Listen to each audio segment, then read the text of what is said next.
다윗에게 있어서 이제 첫 번째 부인이 사울 왕의 딸 미갈이 되겠습니다. 근데 이 미갈에게는 자식이 없었어요. 그래서 첫 번째 부인 미갈로부터는 자식을 못 얻습니다. 둘째 부인 누구냐면은 이 이즈라엘 출신, 이즈라엘 평원 출신의 아히노암이라고 하는 부인이 두 번째 부인입니다. 근데 그 부인의 아들이 이제 첫 번째 아들을 낳았는데 그 아들의 이름이 암논이 되겠습니다. 암논이. 그다음에 세 번째 다윗의 부인이 누구냐면 나발의 아내, 갈멜산에서 양과 이런 짐승을 많이 키우던 나발의 아내 아비가일이 되겠습니다.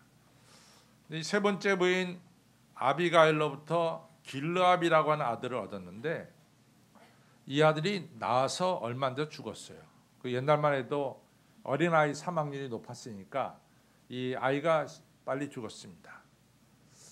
네 번째 부인이 구스왕의 이 딸인 마아가라고 하는 여자인데 이 여자에게는 자식을 둘을 얻습니다. 하나는 압살롬이라는 아들을 얻고 하나는 다말이라고 하는 딸을 얻게 됩니다. 그럼 여러분 궁금하죠? 도대체 솔로몬은 언제 아들이냐? 다윗이 부인을 8명 뒀는데 성경에 나오는 거는 8명이에요. 근데 그 뒤는 잘 모르겠습니다. 8번째 부인이 밧세바인데 밧세바에게서 난 아들이 솔로몬입니다. 그러니까 솔로몬은 한참 뒤에 아들이 있죠. 알다시피 이스라엘은 우리보다도 더 장자를 우선시합니다. 그래서 모든 재산의 3분의 2, 이 부모님이 가지고 계신 재산의 3분의 2는 무조건 맏아들에게 주게 되어 있습니다. 그리고 3분의 1을 가지고 아들이 둘이든 셋이든 그 나머지 아들들이 나눠 갖게 되어 있어요.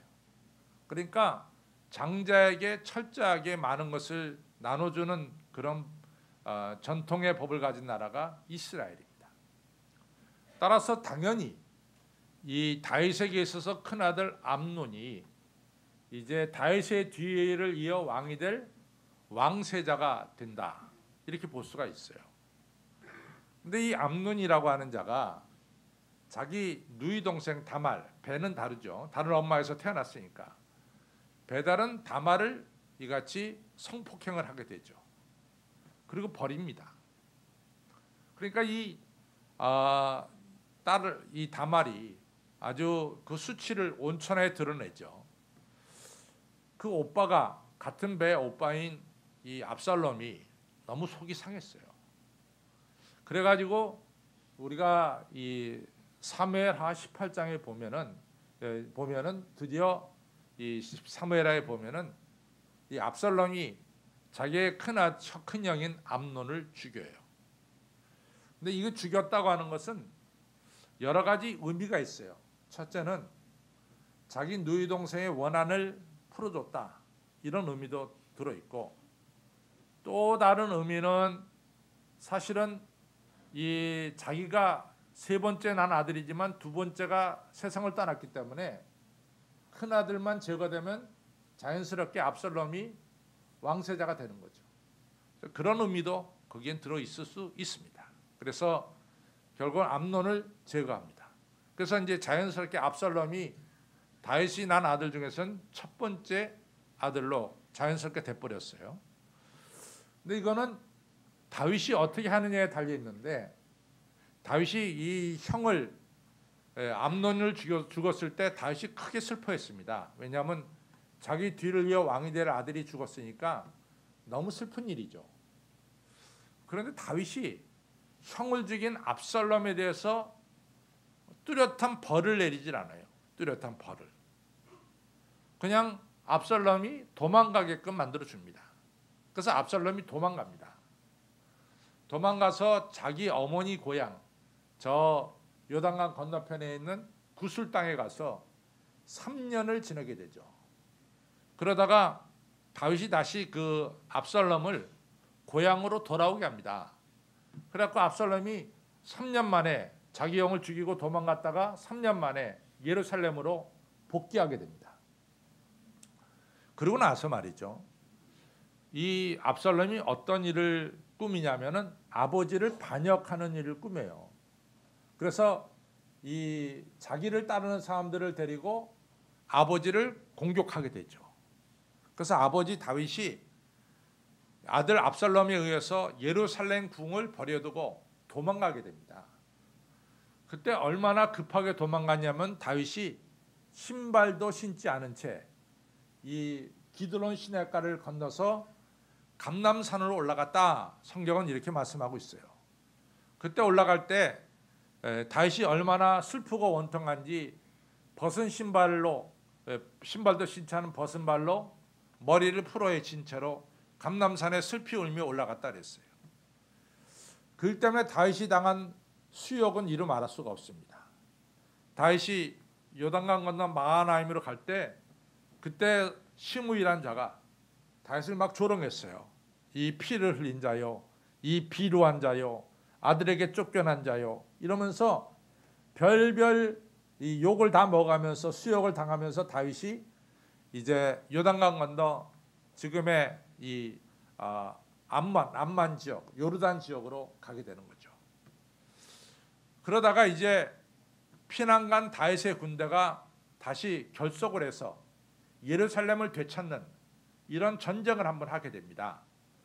그것이 사무엘하 18장에 나오는데 이제 압살롬의 군대와 아들의 군대와 다윗의 군대가 전쟁을 하게 되는데 다윗이 이 자기 부하 요압과 아비새에게 말합니다.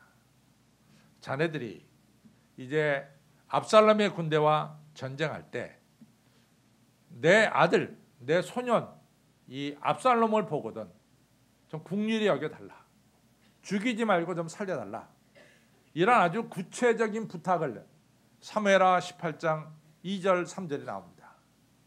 그걸 갖다가 다윗의 군대가 다 들었어요. 그래갖고 이 압살롬의 군대와 다윗의 군대가 격전을 벌이죠.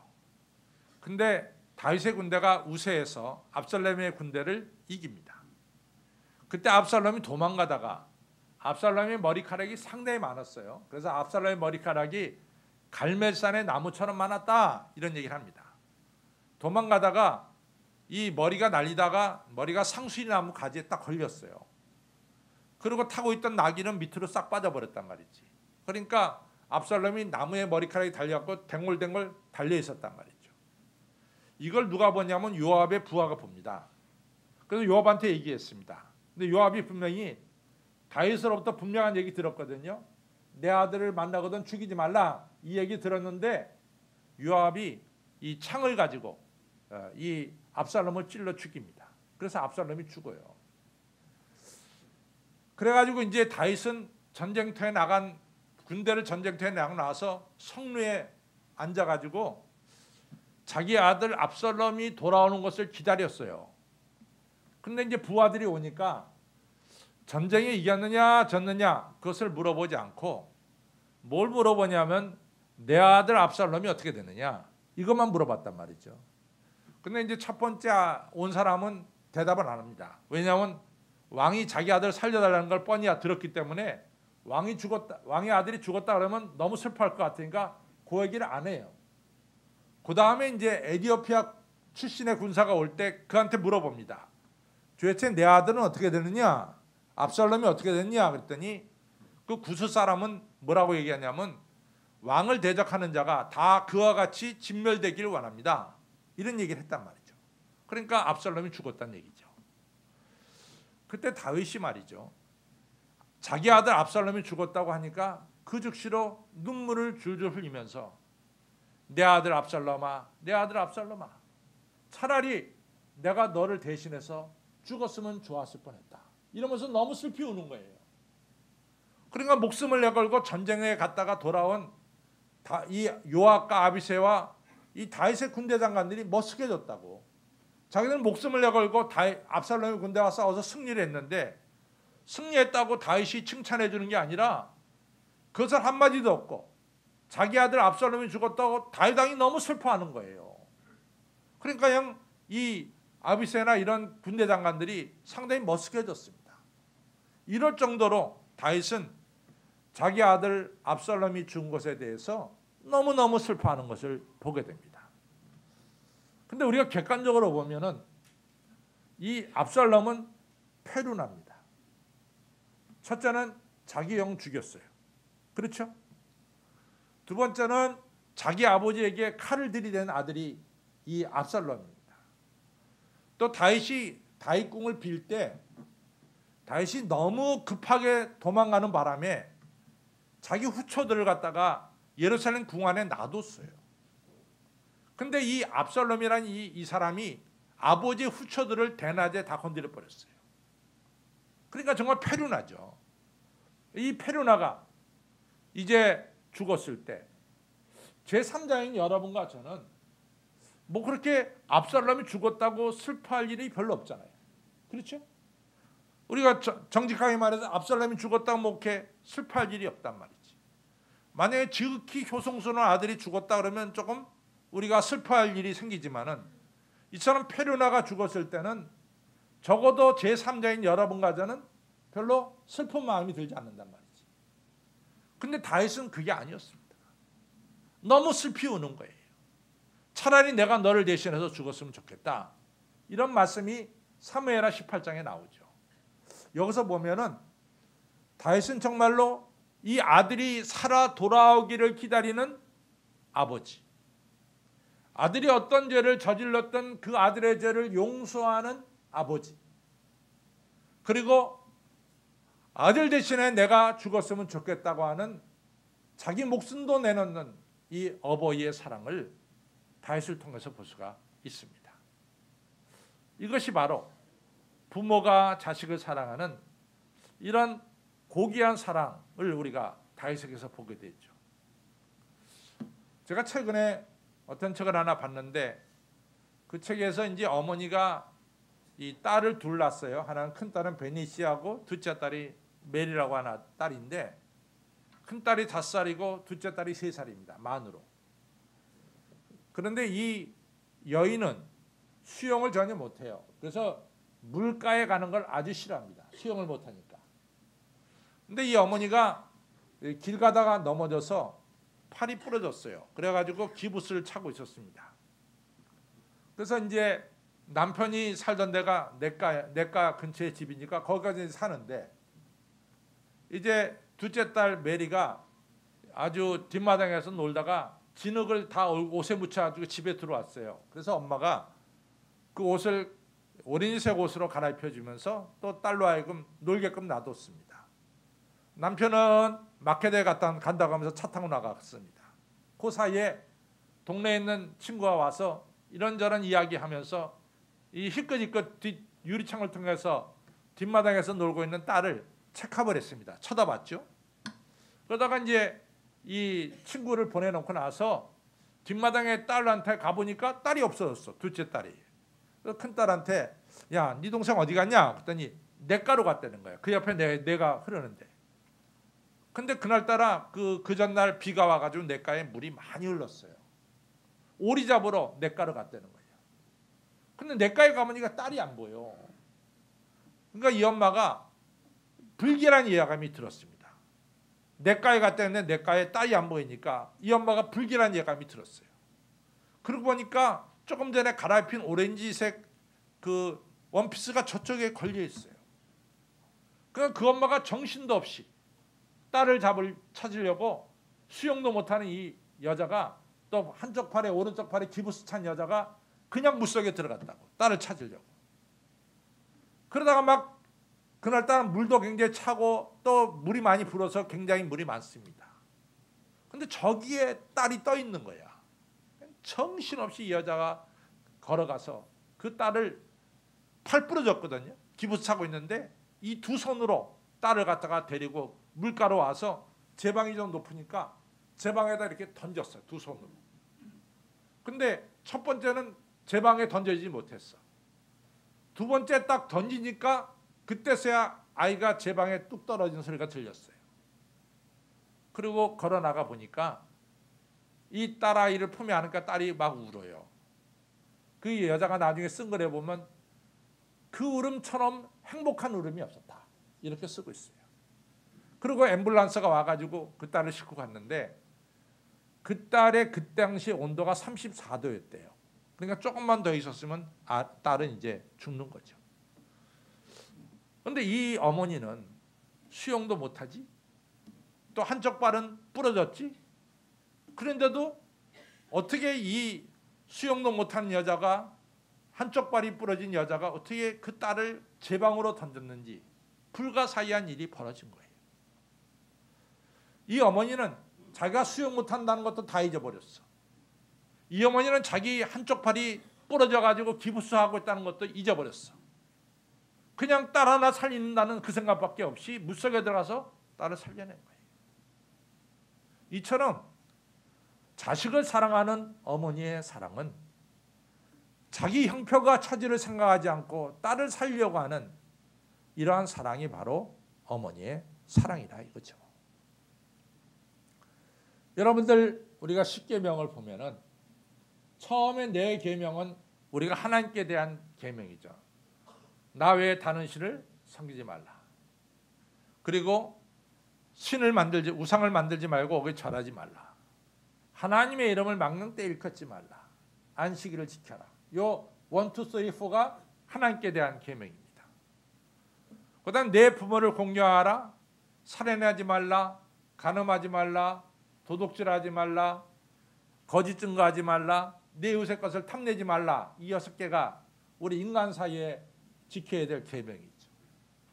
근데 이 10계명을 딱 보면은 재밌는 게 뭐냐면 1, 2, 3, 4계명에는 하나님의 이름이 나와요. 하나님의 이름이.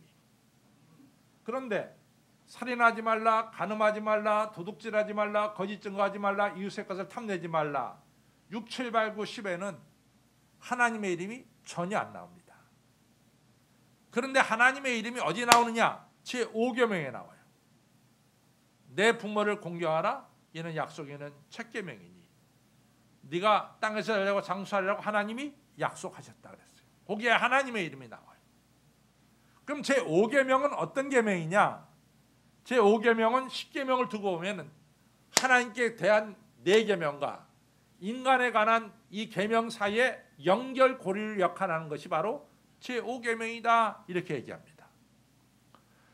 또 여러분, 우리가 중요한 게 무엇을 입느냐, 무엇을 먹느냐, 어디에서 자느냐, 의식주가 중요해요. 그렇죠? 그런데 우리가 못 먹고 못 살 때는 제일 중요한 게 먹는 거였어요. 식이 제일 중요했습니다. 그 다음에 어느 정도 먹고 살고 나서부터는 뭐가 중요했냐면 입는 것이 중요했어요. 그래서 조금 정착된 사회 속에서 중요하게 다루는 게 옷입니다. 그 다음에 여러분, 지금 우리 사회 속에서 중요하게 다뤄지는 게 의식주 중에 뭐가 다뤄져요? 여러분과 제가 지금 이 시대에 우리 대한민국에서 의식주 3개를 놔두고 가장 중요하게 다뤄지는 게 뭐예요?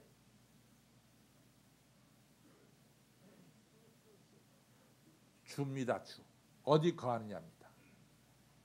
그래서 여러분들 좀 불행한 얘기지만 우리 아이들끼리 얘기하는 것 중에 너희 몇 평 아파트에 사느냐, 어디 사느냐, 이거 가지고 사람 가르고 그러죠. 지금은 우리나라가 주에 대한 문제로, 거하는 것에 대한 문제로 차별하는 시대가 됐어요. 그러니까 먹고 입는 것에 대한 그거는 넘어선 거예요, 우리나라가. 근데 이제 옷이라고 하는 것이, 여러분들 왜 옷이 이 농경사회에서 중요하냐면 계급을 나타냅니다. 그래서 양반이 입는 옷이 있고 하인들이 입는 옷이 있어요. 왕이 입는 옷이 있고 신하가 입는 옷이 있습니다. 영의정이 입는 옷이 있고 좌의정이 입는 옷이 있고 종오품이 입는 옷이 있고, 옷이 다 계급을 나타냈다. 그래서 한때 우리나라에서 조선시대 같은 경우에는 입는 것이 굉장히 중요했어요. 근데 이제 입는 것이 무엇을 입느냐에 따라서 그 사람의 계급을 나타냅니다. 근데 성경도 마찬가지로 우리가 쓰는 단어가 하나님에게 쓰는 단어가 있고 사람에게 쓰는 단어가 있어요. 하나님에게만 쓰는다라고 뭐냐? 경외한다는 말이에요. 하나님의 어떤 누구도 경외해서는 안 돼. 하나님의 어떤 다른 것을 경외하면 그것이 뭐가 되냐면 우상 숭배가 됩니다. 나 외에 다른 신을 경외하지 말아라. 이것이 제1계명이에요. 그러니까 경외라는 말은 누구한테만 쓰느냐? 하나님에게만 쓰는 거예요. 하나님 대신 제3자를 경외하면 그것이 우상 숭배가 돼서 하나님의 심판을 받습니다. 그래서 성경 어디를 보더라도 하나님만을 경외하라 그랬지 하나님 외에 다른 것을 경외하라는 말은 성경에 나오지 않아요. 근데 딱 하나 예외가 있어요. 레위기 19장 3절에 내 부모를 경외하라 그랬어요. 오직 부모님한테만 경외라는 말을 쓰게 합니다. 왜 그러냐? 여러분과 저가 이 땅에 태어날 때 하나님이 여러분과 저를 이 땅에 보내셨어요. 창조하셨어요. 그런데 하나님이 여러분과 저를 이 땅에 보내실 때 누구와 함께 이래서 우리를 보내셨느냐? 우리 부모님을 통해서 이 땅에 보내셨어요. 적어도 나에게 있어서 우리 부모님은 우리를 창조하기 위해서 하나님과 함께 일하신 분이야. 하나님의 동력자로 일했어요. 따라서 적어도 나에게 있어서 하나님을 우리가 경외하듯이 부모님을 경외해야 된다. 이것이 성경의 중요한 가르침입니다. 부모를 경외해야 되는 거예요. 부모를 공경해야 됩니다. 내 부모를 공경하라. 이것은 약속 있는 첫 계명이니 네가 땅에서 잘되고 장수하리라. 분명하게 십계명에 우리 하나님께서 말씀해 주셨어요. 그러면 우리가 부모님을 공경해야 됩니다. 그렇죠? 그건 모르는 사람 하나도 없어요. 부모님은 어떻게 됩니까? 대답 안 해요? 부모님 무시해야 되지. 부모님은 어떻게 됩니까? 부모님을 대답 안 하는 사람은 부모님 무시하겠다는 걸 알겠어요? 부모님을 어떻게 해요? 부모님을 공경하는 거야. 그럼 도대체 부모님 공경한다는 게 뭐냐? 이게 중요해. 부모님을 공경한다는 게. 공경이란 말은 뭐냐면 히브리어로 카베드예요. K-A-B-E-D라고 해요. 카베드. 카베드란 말은 뭐냐? 무겁다는 뜻이야. 무겁다는 뜻. 카베드는 무겁다는 뜻입니다. 그래서 성경에 이게 잘 나오는데 사무엘상 2장에 보면은 하나님께서 엘리 제사장을 야단칩니다. 그때 야단친 내용이 뭐냐면 엘리야 너는 나보다 너희 아들을 더 중히 여기느니라. 무겁게 여기느니라. 이 얘기야. 그때 카베드라는 말을 썼어요. 엘리에게 엘리야 너는 나보다 하나님보다 네 아들을 더 중히 여긴다. 그 다음에 창세기 22장에 보면은 하나님께서 아브라함에게 뭘 명령하시냐면은 네 아들 이삭을 모리아산에서 바치라 그럽니다. 그래서 아브라함이 모리아산에서 이삭을 바치죠. 그러다 이삭을 딱 죽이기 직전에 하나님 막으셨죠. 그러고 나서 하나님이 하신 말씀이 내가 이제야 너 아브라함 네가 네 아들 독자라도 아끼지 않고 나를 중히 여기는 줄을 내가 이제 알았다. 나를 공경하고 경외하는 줄을 알았다. 공경이란 말은 뭐냐? 부모님의 말씀을 중하게 여긴다. 무겁게 여긴다. 그거에 대한 나타나는 게 뭐냐? 순종입니다. 그래서 아브라함은 하나님 말씀을 중히 여기기 때문에 하나님 말씀에 순종했고 엘리는 하나님보다 아들을 더 중히 여기기 때문에 하나님 말씀에 불순종했습니다. 여러분들 아시다시피 요셉이 훌륭한 게 뭐냐? 창세기 37장에 보면 아버지 야곱이 요셉에게 네 형이 저 세겜에서 양치고 있으니까 형 양치는데 찾아가서 점심을 갖다 줘라. 그렇게 점심을 줍니다. 그 요셉이 아버지 말씀에 순종해서 세겜에 갔어요. 세겜에 가니까 형들이 안 보이는 거야. 그 형들이 배고플 텐데 그냥 돌아오면 안 되어서 형을 찾아다녔어요. 그래서 도단에 가서 형을 만납니다. 그래서 형들한테 형님들 아버지가 형님들 점심 잡수라고 점심을 보냈습니다. 점심 드십시오. 점심 내놨다고. 근데 형들이 그 동생을 갖다가 아라비아 상인한테 팔아먹었잖아. 은 20에. 그러니까 결국 요셉은 아버지 말씀에 순종하다 보니까 어려움을 겪은 거예요. 그렇죠? 또 요셉을 보면 요셉이 이제 창세기 49장에 야곱의 나이가 147세에 세상을 떠납니다. 근데 세상 떠나기 전에 야곱이 요셉을 부릅니다. 야 요셉아, 내가 죽거든 내 시신을 애굽 땅에 묻지 말아라. 내 시신을 우리 아버지 할아버지가 계신 저 헤브론에 막벨라 굴에다가 나를 갖다가 장사하기를 바란다. 이 유언을 남겼어요. 그래서 창세기 49장에 야곱이 147세로 세상 떠날 때 글쎄 요셉이 그 애굽 땅에서 저 막벨라 굴까지 헤브론까지 천리길이에요. 천리길. 400km가 떨어졌어요. 그걸 장사하러 간 거야. 최고의 예를 갖춰서. 그러니까 요셉은 아버지 말씀에 순종하는 자였어요. 하나님이 요셉을 축복하실까 안 하실까? 축복하시는 거야. 내 부모를 공경하라. 이런 약속이 있는 첫 계명이니 네가 땅에서 잘되고 장수하리라. 공경한다는 말은 첫 번째 뭐예요? 내 부모의 말씀에 순종하는 겁니다. 저 따라서 공경한다는 것은 부모님의 말씀을 중히 여기고 순종하는 것이다. 공경이란 말이 중하게 여긴다는 거예요. 두 번째로 요셉이 창세기 47장에 보면 그 부모님과 자식들을 공개하였더라. 먹을 것을 복량하였더라 그랬어요. 여러분 지금은 우리나라가 복지가 여정돼서 여러분들이 은퇴하면은 소위 말해서 연금이라는 게 나오지만은 우리 부모님 시대에는 연금이란 게 없었어요. 부모님은 자식들이 키우는 거 그걸로 다 정성을 쏟았다고. 부모님이 현직에서 물러날 때 받을 게 별로 없어요. 수입이 없다 그 말이죠.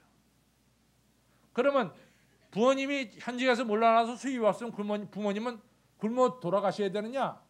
그게 아니죠. 그 다음에 부모님은 어떻게 됩니까? 자식들이 부모님을 복양해야 되는 거예요. 그것이 공경한다는 겁니다. 오늘 우리 집사님 나오셨나?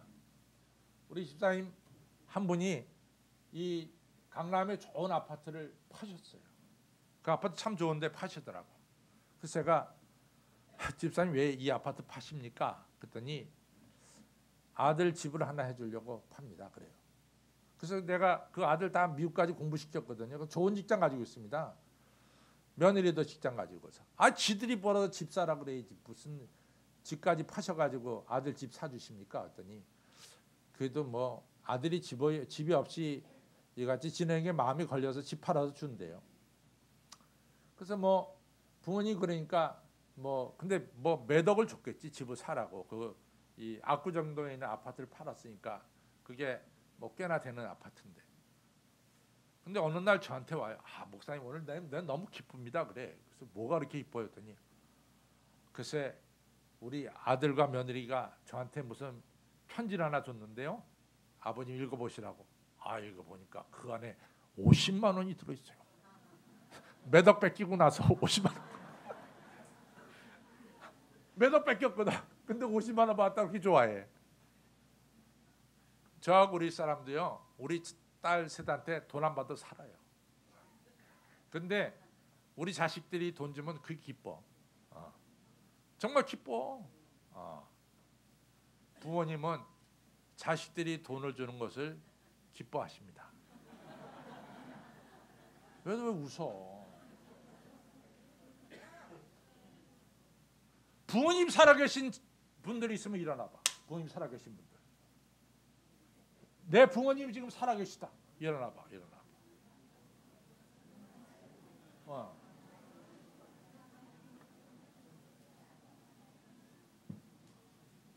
현준이지 너.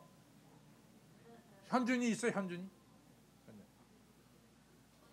자기 옆에 자식 있는 사람 있어요? 자기 옆에 자식 있는 사람? 지금부터 왜 앉아? 부모님 살아계신 분들 일어나래도 왜 앉아? 일어나래도. 여러분들 행복해요. 나하고 우리 집사람은 11년 동안 양가 부모님 다 잃어버렸어. 우리는 고아가 됐다고. 여러분들은 고아 아닌데 왜 그래? 지금부터 뒷주머니에서 주머니에서 지갑 빼시기 바랍니다. 지갑 빼. 왜 안 빼? 빨리 빼. 지갑 빼. 지갑 안 빼. 정말 안 뺄 거야? 빼. 빨리 빼. 그 지갑 열어봐. 돈 있는 사람 제일 비싼 돈 5만 원짜리 2장 이상 뽑아요. 오늘 부모님 갖다 드리는 겁니다. 부모님 갖다 드리시기 바랍니다. 앉으세요. 부모님한테 오늘 뭐 식사 대접했으니까 너 식사는 식사야. 그 돈은 돈이에요. 부모님 뭘 좋아하신다 그랬어? 돈을 좋아하시고. 부모님한테 돈 드리라고. 아니 여러분들 부모님한테 몇 억씩 받아가면서 말이지 집 산다고. 그래 어머니날 어버이날 부모님 복양 안 하면 되겠어. 해야지. 부모님 복양하시길 바랍니다. 네. 그것이 축복받는 일이에요. 그것이 축복받. 여러분들 디모데전서 5장 8절에 뭐라고 썼어요? 너희 친족, 특별히 너희 가족들이 헐벗은 것을 보고도 모른 척하면은 예수 안 믿는 사람보다 더 악한 자니라 그랬어. 디모데전서 5장 8절에 그랬어. 너희 친족이 헐벗은 것을 보고 특별히 가족들이 헐벗은 것을 보고 모른 척하면은 불신자보다 뭐라 그랬어요? 더 악하니라. 저 따라 불신자보다 더 악하니라. 우리 예수님께서 말씀하실 때 뭐라 그랬어요? 바리새인들이 말이지. 하나님 예수님 저희가 하나님 얼마나 사랑하는지 아세요? 이거 고르만 하나님께 바쳤습니다. 그러는 거야. 그래서 부모를 공경 안 해. 그러니까 예수님 뭐라고 얘기하세요? 야 이 못된 놈아, 너희들이 입으로는 나를 공경하지만 마음으로는 멀도다. 마음에서는 하나님 너희 섬기는 게 아니야. 입으로만 공경하고.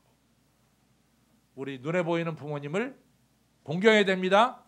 공경한다면 첫째는 말씀에 순종하는 거예요. 두 번째 뭐라 그랬어요? 물질로 복양하는 거야. 물질로 복양하는 거. 두 번째 뭐라 했어요? 대답을 안 해. 야, 물질로 뭐요? 물질로 복양하는 거예요. 물질로 복양하시 바랍니다. 세 번째 그렇게 되면 땅에서 잘 되고 장수합니다. 땅에서 잘 되고 장수해요.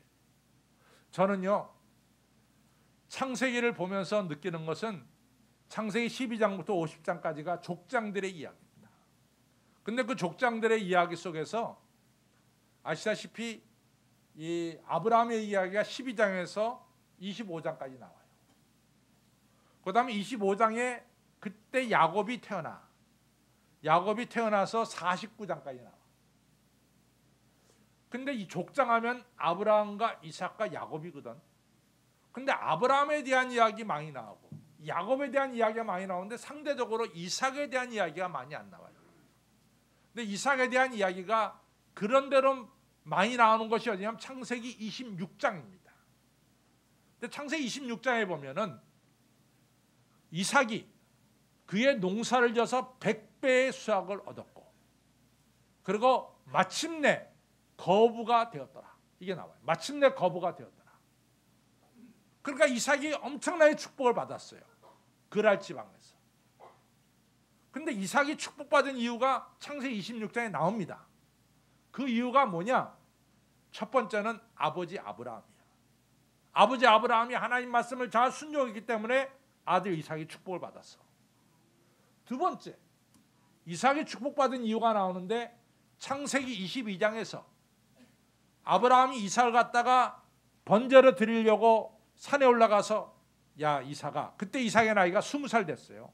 이삭아, 하나님이 너를 번제물로 바치라 한다. 너 죽어야 되겠다. 그때 이삭이 네, 아버지의 뜻대로 하시고 하나님의 뜻대로 하시죠. 순종했어요. 순종. 공경했다. 하나님께서 이러한 이삭의 믿음을 보고 이삭을 축복해 주신 거예요. 번성하는 축복을 내려주신 거죠. 여러분들 부모님을 공경할 때 땅에서 잘 되고 장수할 줄로 믿습니다. 미국의 콘돌리자 라이스라고 하는 부시 대통령 때 국무장관한 여자가 있어요. 콘돌리자 라이스. 콘돌리자 라이스가 백인입니까? 흑인입니까? 흑인이에요. 이 콘돌리자 라이스가 자라날 때는요, 흑백 차별이 심했어요. 어느 정도로 심했냐면은 우리가 백화점에 가서 옷을 사면은 그 옷이 내 몸에 맞나 안 맞나 드레스룸에 가서 갈아입어야죠. 한번 입어봐야죠. 그래서 백화점마다 드레스룸이 있습니다. 근데 콘돌리자 라이스가 자라날 때는 흑인들은 드레스룸에 들어가서 옷을 못 갈아입게 돼 있어요. 백인들만 갈아입어. 흑인들은 그냥 자기 출세에 맞아서 사가지고 가라는 거야. 신은 관두고 백화점에서. 그렇게 차별받았다. 콘돌리자 라이스가 자기가 흑인 여자로 태어나고 싶어서 태어났습니까? 자기가 그런 계획을 했어요? 아니라고. 자기 부모가 흑인이니까 자연스럽게 흑인으로 태어난 거야. 그런데요, 콘돌리자 라이스는 한 번도 자기 부모님에 대해서 불평한 적이 없어. 왜 나를 흑인으로 태어났냐고. 언제나 콘돌리자 라이스 글에는 부모님에 대한 존경의 글로 가득 차 있습니다. 특별히 부모님이 자기에게 여호와 하나님을 경외하는 신앙을 물려준 것에서 늘 감사하게 생각해요. 지금 스탠포드 대학의 교수로 있어요. 맨로 장로교회라고 한 3,000명 모이는 교회 장로로 일하고 있습니다. 콘돌리자 라이스의 아버지가 조그만 장로교회 목사님이었어요. 목사님 딸로 자라났습니다. 언제나 신앙을 가르쳐준 아버지 어머니에게 콘돌리자 라이스는 감사하며 지냈어요. 하나님이 콘돌리자 라이스를 아버지 부시 때는 수석비서관으로, 아들 부시 대통령 때는 국무장관으로 흑인 여자로서 너무나 소중하게 쓰임받게 한 것을 알 수 있습니다. 이유가 어디서 느냐? 부모를 공경하기 때문에 그런 거예요. 저 따라서 내 부모를 공경하라. 땅에서 잘 되고 장수하리라. 이 축복받기를 바랍니다. 하나님 아버지 감사합니다. 오늘 어버이날을 맞이해서 우리가 낳으신 부모님을 공경하는 아름다운 마음을 허락하여 주옵소서.